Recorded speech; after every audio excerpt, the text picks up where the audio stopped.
اللہ تعالیٰ سے سوال کرنا عبادت ہے۔ نبی صلی اللہ علیہ وسلم نے ارشاد فرمایا، الدعاء هو العبادہ، دعا ہی تو عبادت ہے۔ سب سے بڑی چیز جس سے انسان کو زندگی میں اپنے رب سے تعلق قائم کرنے کا موقع ملتا ہے وہ دعا ہے۔ آج میں آپ کو شفا کا ایک ایسا نسخہ بتانا چاہتی ہوں جو انشاءاللہ زندگی بھر آپ کے کام آئے گا، اس میں کوئی شک نہیں۔ سب سے بڑی چیز جس سے کسی مریض کو دم کیا جائے سورہ الفاتحہ ہے۔ یہ سورت کافی ہے، شافی ہے۔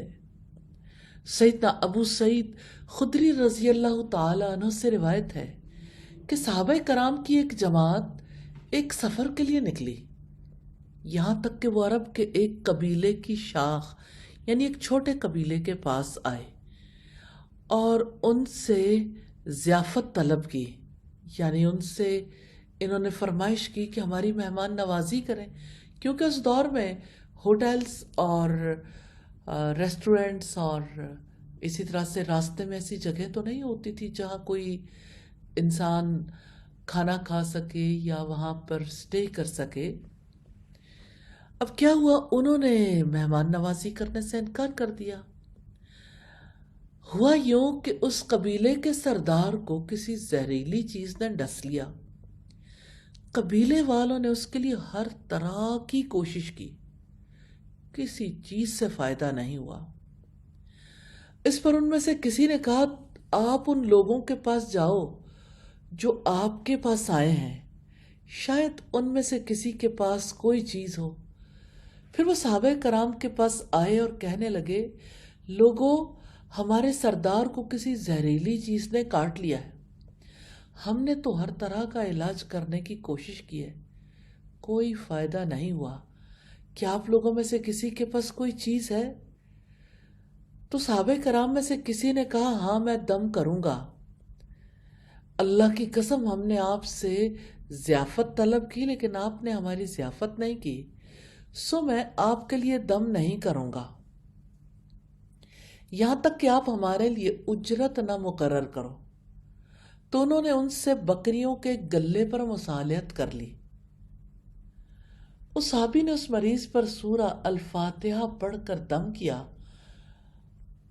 اور اللہ تعالیٰ کا کرنا ایسا ہوا کہ مریض بالکل ٹھیک ہو گیا، ایسے چلنے لگا، اسے کوئی درد ہی نہیں تھا۔ پھر انہوں نے جس ریوڑ پر مصالحت کی تھی وہ پورے کا پورا دے دیا۔ صحابہ کرام میں سے کسی نے کہا، اس ریوڑ کو تقسیم کر لو، لیکن دم کرنے والے نے کہا، نہیں ایسا نہ کرو، یہاں تک کہ ہم رسول اللہ کے پاس جائیں، آپ کو واقعہ سنائیں، پھر دیکھتے ہیں کہ آپ کیا حکم دیتے ہیں۔ پھر وہ رسول اللہ کے پاس آئے اور آپ کو واقعہ سنایا۔ آپ نے صحابی سے پوچھا، تمہیں کیسے معلوم ہوا کہ یہ رقیہ یعنی بیمار کے لیے دم ہے؟ آپ لوگوں نے درست کیا، ریوڑ کو تقسیم کرو اور میرا بھی حصہ لگانا۔ اس حدیث سے یہ پتہ چلتا ہے کہ الحمدللہ سورہ الفاتحہ اللہ تعالیٰ کے حکم سے مریض کو شفا دینے اور اس کی بیماری کو دور کرنے میں زبردست تاثیر رکھتی ہے۔ حافظ ابن قیم نے اس حدیث پر تعلیق میں لکھا ہے، اس دوا نے اس بیماری میں اثر کیا، اسے ختم کر دیا، یہاں تک کہ گویا بیماری تھی ہی نہیں، اور یہ سب سے آسان علاج ہے۔